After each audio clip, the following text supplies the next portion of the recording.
CPS service planning to help families. One mother said, "At first it was hard to work on the plan. I did not feel like I was a member of the team, most of them were strangers. I was not really involved in the plan, but I still was present at every meeting. I heard harsh things about what they said that I had done and what I had not done for my children. In the beginning, it felt like they were talking over my head. My mother and sister were taking care of my kids. Stella was 4 weeks old when I left her with my mother. She was born drug affected. They talked more to my mother than they did to me. I was doing what I was supposed to do. I had gone to treatment and was 3 months sober, but they still did not talk to me. I knew something about my children, things that only a mother knows.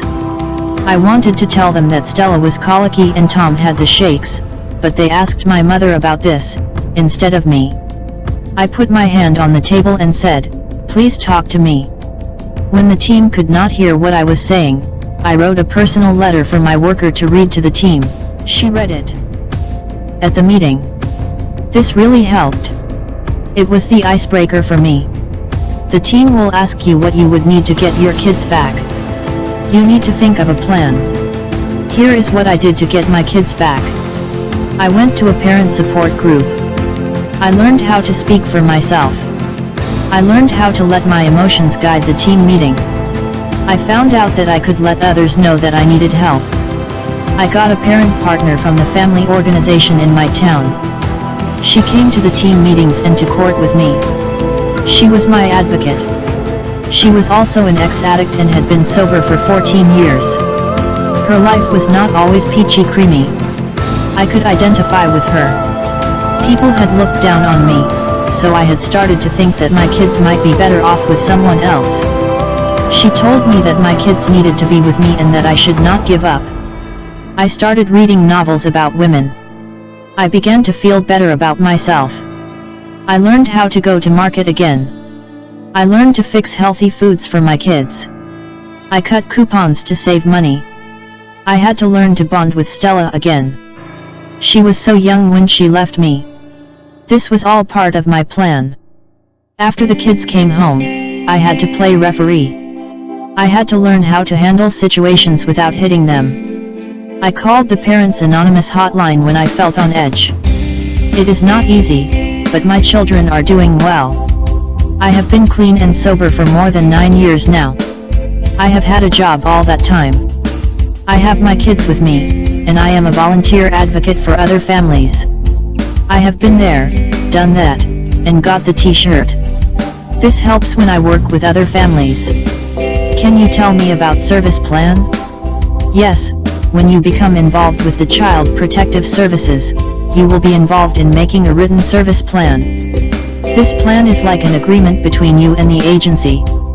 Service plans should describe the following: the reason your child is involved in the child welfare system, your family's strengths and needs, your child's strengths and needs, your child's and family's goals, actions you and the child welfare system are to take, services you and your child are to receive and participate in, a time period for working on these things.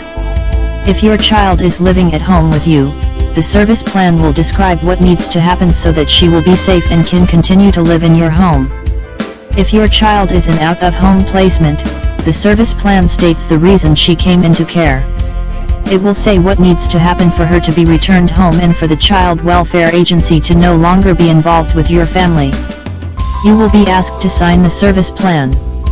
You will receive a copy of the service plan to keep. At what time will my service plan be developed and reviewed? Some states begin to develop service plans with families at the first contact. Other states might start the service planning process later. The service plan is to be discussed at least once every 6 months. This may happen sooner if your family situation changes. Is a service plan called by different names? It could be. Different states use different names for the service planning process. Your state might use the term permanency plan, case plan, family service plan, reunification plan, or treatment plan. What really is the use of a service plan? You can use a service plan like a road map. For example, trying to keep your child at home, helping your child return home, or planning another permanent home for your child. It also gives directions as to how to get there. A service plan can help you focus on what needs to change to help your family's situation improve. A service plan also helps you know how far you have come and to keep track of the progress that is being made.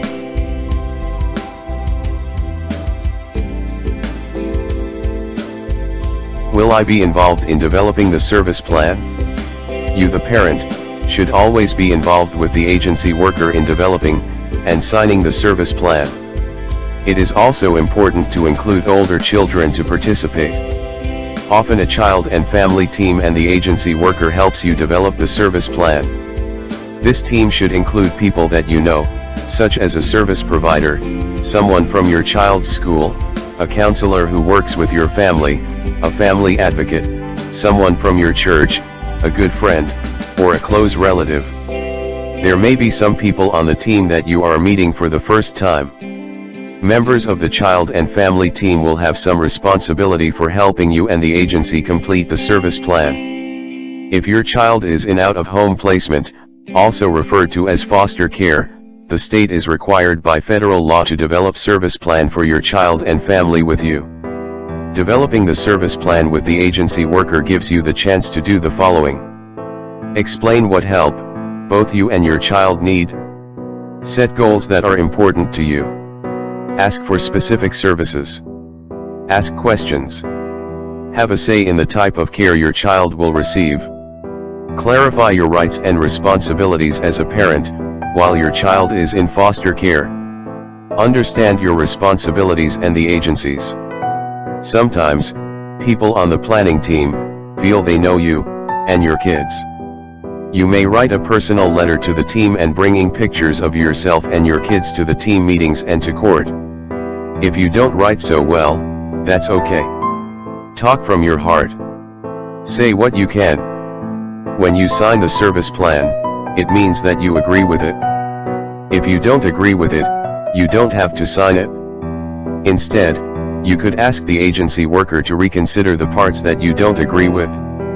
When parents who have pending criminal abuse or neglect charges against them participate in services to help themselves and their family, this is not an admission that the charges against them are true. If your child is old enough, make sure your child has input into the plan. Ask for and keep a copy of your service plan and any updates to it. You can have an advocate or someone you trust be with you when the service plan is developed. Tell your agency worker if you want someone else there.